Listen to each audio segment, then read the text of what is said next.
중국 고속도로에서 찍힌 하나의 영상이 지금 중국에서 큰 주목을 받고 있답니다. 확인해봤는데 엄청납니다. 엄청나요. 이 영상은 잠시 후에 알아보고, 현재 중국에서 자동차 산업과 문화는 하루하루 발전하고 있는데 현지에서 받쳐주지 못하는 게 있죠. 바로 중국 현지의 과적 오토바이, 과적 자전거, 과적 차량 문제를 해결하지 못해서 아직도 전 세계에서 중국 현지 자동차 문화는 더 발전해야 한다고 말들이 많이 나오는 중이죠. 중국 정부 측에서도 골치가 아프다는데, 대표적으로는 중량 초과로 물건을 싣는 바람에 도로 파손이 되는 곳을 복구 작업하는 데에만 매 엄청난 비용이 들고 있어서 골치가 아프다고 하네요. 게다가 중국의 땅덩이는 저세상 크기의 땅덩이이기 때문에 고속도로 일반 도로 관리 및 보수도 원활하지 못하죠. 그래서 2023년 중국은 새해를 맞아 이번에 아주 제대로 이동수단의 과적 문제를 뿌리 뽑겠다며 대대적인 관리와 단속에 들어간다는 소식이 들려옵니다. 한마디로 현재 자동차 사용 문화를 선진국화시키고 뒤집어 엎겠다는 거예요. 뒤집는 건 어렵지 않죠. 천안문 문화혁명 때의 노하우를 바탕으로 뒤집으면 되니까. 그런데 뒤집는 것보다는 뿌리를 뽑아야 되는데 뿌리 뽑는 게 쉽지 않죠. 현재 전세계 자동차 브랜드들이 중국에 진출하고 있는 상황이고, 중국 현재 자동차 회사도 점점 늘어나고 세계 최대 자동차 생산국이자 최대 시장이 된 중국으로서 전 세계에서 보는 눈들이 많아지고, 현지에서 과적으로 인한 수많은 문제와 현지인들 생활 속에서의 위압감이 중국 이동 수단 선진 문화 발전에 저해가 되니까 그런 것이고, 매해 도로에 쏟아붓는 보수 작업을 비용을 절약하자는 캠페인이 시작된 것이죠.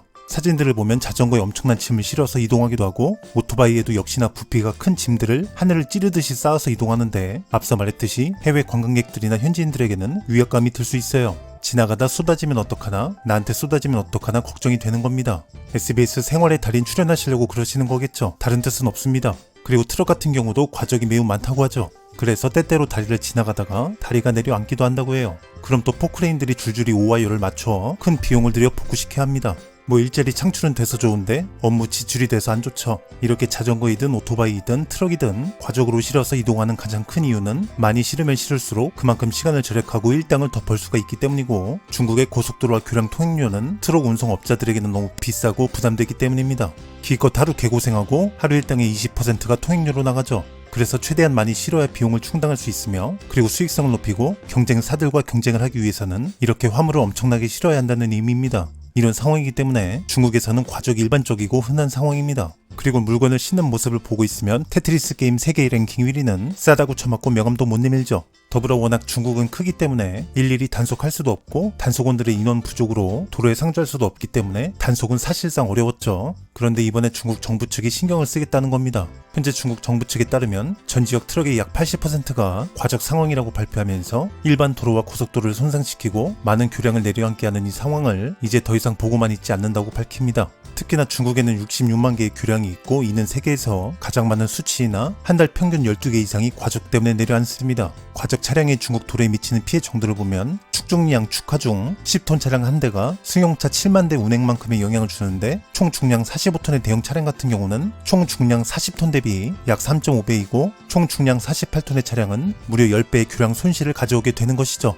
물건들의 균형을 맞춰 가는 것도 가는 건데, 이 물건들을 실을 때 어떻게 실었을까 존경심이 절로 나옵니다. 한국 택배회사에 취직되면 1년 안에 지점 우수 사원 가능, 한국 이삿짐 센터 취직되면 비타 500 말고 스타벅스 커피 가능, 그리고 승용차들도 화물차로 자주 사용됩니다.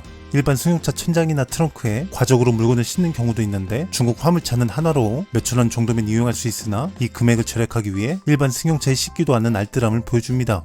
중국에서 화물차는 보통 적재율 1850%입니다. 적재 중량 30톤의 화물차가 150톤을 싣기도 하고, 50톤의 화물차가 100톤을 싣기도 하고, 40톤의 화물차가 140톤을 싣기도 하고, 적재 중량의 2배, 3배는 기본이고, 많게는 17배까지 다양한 선택 옵션으로 운행되고 있어요. 중국 고속도로에서 한 화물차가 다가오네요. 뒤에 화물이 실려있는데 평범해 보입니다. 그런데 가까이 올수록 평범해 보이지 않아요. 대범해 보입니다. 그리고 실은 화물이 보이는데 화물이 무척이나 길게 실어져 있어요. 높이도 엄청납니다. 이게 돈다발이면 얼마나 좋을까라는 자본주의의 괴물의 눈으로 5초간 바라봤으나 끝날 기미가 안 보이네요. 모르겠습니다. 한국에서는 이 정도까지는 본 적이 없는데, 이 정도 무게이면 정말 도로가 버티질 못하겠네요. 게다가 연속으로 줄을 지어 달리기 때문에 지어진 지 오래된 교량을 건널 때는 답이 나오죠. 안에 어떤 화물인지 보아하니 아마도 가전제품 같아 보이네요. 냉장고인지 에어컨인지 모르겠으나 2층으로 쌓아둬서 높이가 높은 것이고, 특별히 연결된 안전장치는 없어 보입니다. 이것이 대륙의 클라스인데, 이거 넘어지면 진짜 클라스 어떡해 라는 소리 나오는 겁니다.